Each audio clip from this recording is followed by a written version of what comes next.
बेहदची परम महाशांती. बापूजींच्या मराठी यूट्यूब चॅनलमध्ये सर्व दर्शकांचे स्वागत आहे.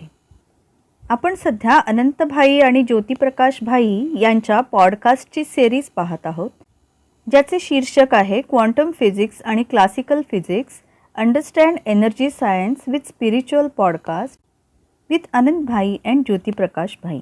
यामधील भाग 6 आज आपण पाहणार आहोत. आता अनंतभाई ज्योतिप्रकाश भाईंना म्हणतात की परम महाशांती.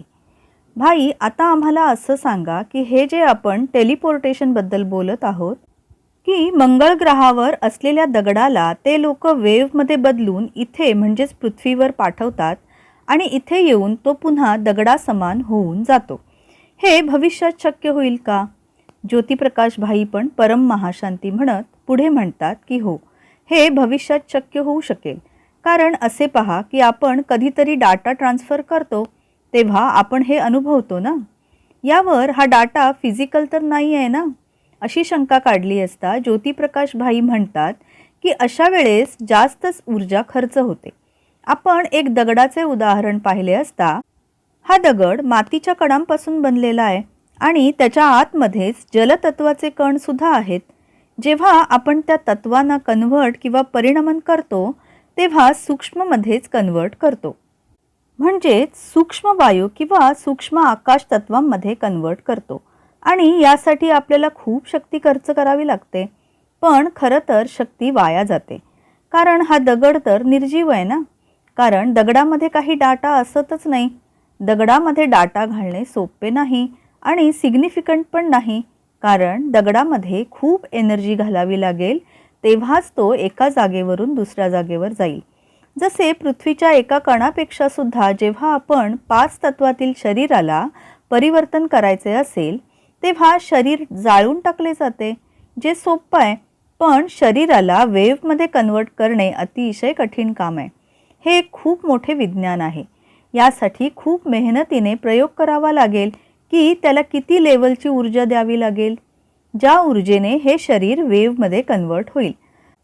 ज्योतिप्रकाश भाई पुढे म्हणतात की मला वाटत नाही की अशाप्रमाणे तत्वांमध्ये फेरफार करून वेव्हमध्ये कन्वर्ट करण्याचे प्रयत्न आजपर्यंत कुणी केले असतील. यावर अनंतभाई म्हणतात की बरोबर आहे. आता मी एक अतिशय बेसिक असा प्रश्न तुम्हाला विचारतोय. आणि ते पुढे विचारतात की आपल्या शरीरात वायुतत्व असते, ज्या संबंधित अनेक आजार आपल्या शरीरात होतात. अर्थातच वायुतत्वामध्ये बिघाड झाल्याने हे आजार होतात. पण आपण असे काय केले पाहिजे की जेणेकरून वायुतत्व बॅलन्स राहील आणि त्यातली शक्ती पण नॉर्मल राहील आणि आपले शरीर विकाररहित आणि मन शांत राहील. कारण मनातील विचार हे स्थूल वायूशी कनेक्टेड राहतात. याबद्दल आपण थोडे स्पष्टीकरण द्यावे भाई. यावर ज्योतिप्रकाश भाई म्हणतात की या संदर्भात बापूजींचे बरेच व्हिडिओ आहेत. बापूजींचे सर्व ज्ञान या संबंधातच आहे. म्हणजेच बापूजींचे सर्व परमज्ञान संकल्पशक्ती संबंधित आहेत. संकल्पशक्तीला विज्ञानसुद्धा अजून ओळखू शकले नाही.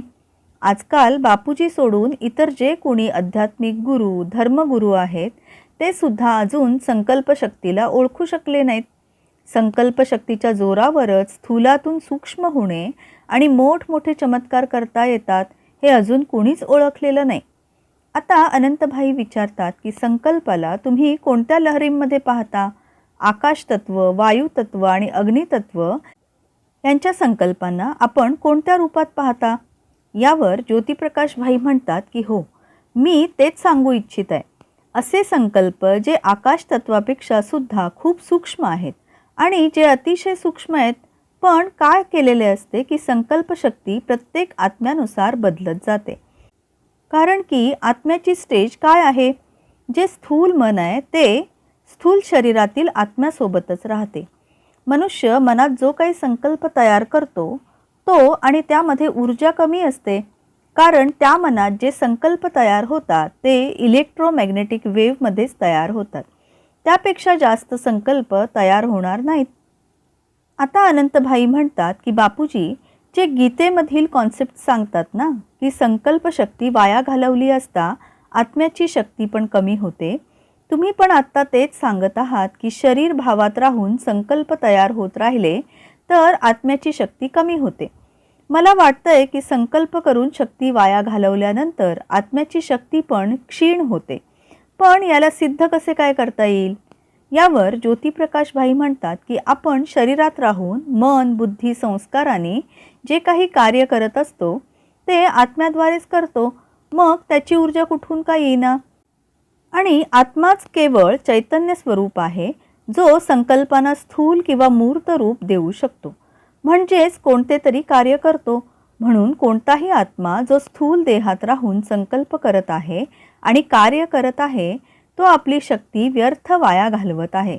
स्थूल स्वरूपात ती संकल्प शक्ती आणि त्याचे परिणामी कार्य याला काहीच किंमत नाही. हा संकल्पसुद्धा वायुमंडळातच संपून जाईल. जसा संकल्प केला जातो तशी ती ऊर्जा आत्म्यामधून निघते आणि ती ऊर्जा क्षणार्धात खर्च होऊन जाते. ती ऊर्जा परत वापस मिळवता येत नाही. पण जो आत्मा स्थूल शरीराऐवजी सूक्ष्म शरीरात राहतो, तो आपली संकल्पशक्ती सूक्ष्म रूपात पुन्हा पुन्हा वापरू शकतो. कारण ती संकल्पशक्ती सूक्ष्म रूपात तशीच राहते, स्थूल रूपात येत नाही. ज्या आत्म्याने आपली संकल्पशक्ती स्थूल गोष्ट मिळवण्यासाठी वापरली असेल, त्याची संकल्पशक्ती वायुमंडळातून कायमची संपून जाते. पण एखाद्या आत्म्याने आपली संकल्पशक्ती सूक्ष्म रूपात मर्यादित ठेवली असेल, जसे आपला परमशांतीचा मंत्र आहे, त्याला काहीच स्थूल स्वरूप नाही आहे. त्यामुळेच ही मंत्राची संकल्पशक्ती सूक्ष्ममध्येच राहते, नष्ट होत नाही. म्हणूनच ज्याने आपली संकल्पशक्ती या मंत्रामध्ये गुंतवली, त्याची ही मंत्राची शक्ती त्याला आपला योग्य तो फायदेशीर प्रभाव देईलच. आणि पुढे ती शक्ती पुढे वायुमंडळातून अनेक पटींनी वृद्धिंगत सुद्धा होते. या उलट स्थूल गोष्टींवर ही शक्ती खर्च केली असता लगेच संपून जाते. समजून घेण्यासाठी जर आपण असे मानले की आत्म्यामध्ये 10 मेगावॉट ऊर्जा होती, ती त्याने स्थूल सृष्टीतील वायुमंडळातील गोष्टी मिळवण्यात किंवा संकल्पातून खर्च केली, तर ती ऊर्जा या वायुमंडळात कायमस्वरूपी संपून जाते, म्हणजेच प्रकृतीमध्ये नाहीशी होते. या उलट जो योगी असतो तो वरील गोष्टींचे ज्ञान असल्याने अशा कोणत्याच स्थूल गोष्टींची इच्छाच करत नाही. त्यामुळेच तो जे काही संकल्प सूक्ष्ममधून करतो ते त्याचा मोबदला आपले ब्रह्मांड, प्रकृती किंवा वायुमंडळातून लगेच सकारात्मक पद्धतीने मिळवतो.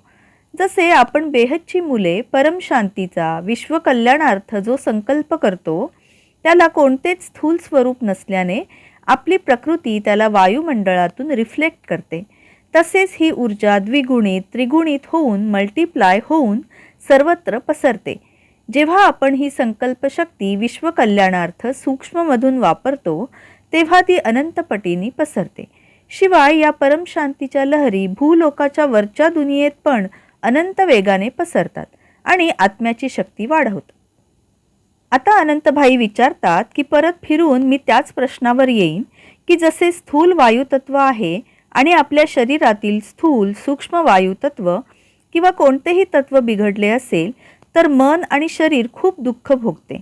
तर वरच्या ज्ञानानुसार आपण आता मला असे सांगा की आपल्या स्थूल सूक्ष्म शरीरातील 5ही तत्वांना कसे काय बॅलन्स ठेवू शकतो आणि यासाठी आपण काही टिप्स देऊ शकाल का? यावर ज्योतिप्रकाश भाई म्हणतात की मी हेच सांगणार होतो की बापूजींनी सांगितलंय की आपल्या आतमध्ये जे पृथ्वी तत्व, जलतत्वातील 70% जे कण आहेत, तसेच अग्नितत्व, वायुतत्वात आणि आकाश तत्वाचे कण आहेत, त्यापैकीच आकाश तत्वातील व्हायब्रेशन्समुळे आपले शरीर चालते आणि आकाश तत्वातील व्हायब्रेशन आपल्या संकल्प शक्तीमुळे चालते. संकल्प म्हणजे आपल्या आत्म्याची शक्ती. आपण जसे आकाश तत्वाला बॅलन्स करतो तसेच आपले मन पण शांत होते. जसे आकाश तत्वातील व्हायब्रेशन्सची फ्रिक्वेन्सी बदलते तशी वायू तत्वातील फ्रिक्वेन्सी बदलते. आकाश तत्व साफ झाल्यावर वायू तत्व पण साफ होऊन जाते. कोणत्याही गोष्टीचे शुद्ध आणि अशुद्ध असणे हे त्या गोष्टींच्या फ्रिक्वेन्सीवर अवलंबून असते. असेच आकाश तत्व शुद्ध करायचे असेल तर त्याची फ्रिक्वेन्सी कमी करावी लागेल. आकाश तत्व बॅलन्स झाल्यावर वायू तत्व पण बॅलन्स होते. तसेच अग्नितत्व, जलतत्व आणि पृथ्वी तत्व पण बॅलन्स होऊन जाते. म्हणूनच आकाश तत्व बॅलन्स ठेवणे अतिशय आवश्यक आहे. म्हणूनच तर मन शांत ठेवणे अतिशय आवश्यक असते. मन शांत राहिले तरच आकाश तत्व पण शांत राहते. जसे आकाश तत्व विचलित होणार तसेच वायू तत्व पण व्हायब्रेट होऊ लागते. मन आणि आकाश तत्व शांत राहिले असता बाकीची 4 तत्व पण शांत राहतात. आपल्या शरीरातील जेवढ्या पण पेशी आहेत, DNA आहेत, ते सगळेच ऊर्जावान होऊन जातात. कारण आकाश तत्व, आत्मा जितका ऊर्जावान असेल तेवढेच मग शरीर आणि शरीरातील 5 तत्व पण ऊर्जावान होतात. व्हायब्रेशन्स पण ऊर्जावान राहतात. या सर्व गोष्टी ऑटोमॅटिक हिलिंग करतात. पण हे सुद्धा स्थूल आहेत. त्यामुळेच जे आध्यात्मिकतेच्या स्थूल रूपात फोकस करणारे आहेत त्यांना हे सर्व ठीक आहे. मात्र जे बापूजींचे बेहद बच्चे आहेत त्यांना या स्थूल, सूक्ष्म या गोष्टींच्याही पलीकडील निराकार, अव्यक्त अवस्थेत जाण्याकडे फोकस करायचे आहे. या विषयावरील पुढील ज्ञानचर्चा आपण पुढच्या म्हणजे 7व्या भागात पाहणार आहोत. आता अनंतभाई आणि ज्योतिप्रकाश भाई एकमेकांना परम शांती म्हणत अभिवादन करतात. दर्शक हो, हा व्हिडिओ आपल्याला आवडला असल्यास व्हिडिओला जरूर लाईक करा, भरपूर शेअर करा, छान छान कमेंट्स करा. तसेच बापूजींच्या मराठी आणि हिंदी यूट्यूब चॅनलला जरूर सबस्क्राईब करा आणि त्यावरील ज्ञानाने समृद्ध व्हा. बेहदच्या बेहदची परम परम परम महाशांती होत आहे.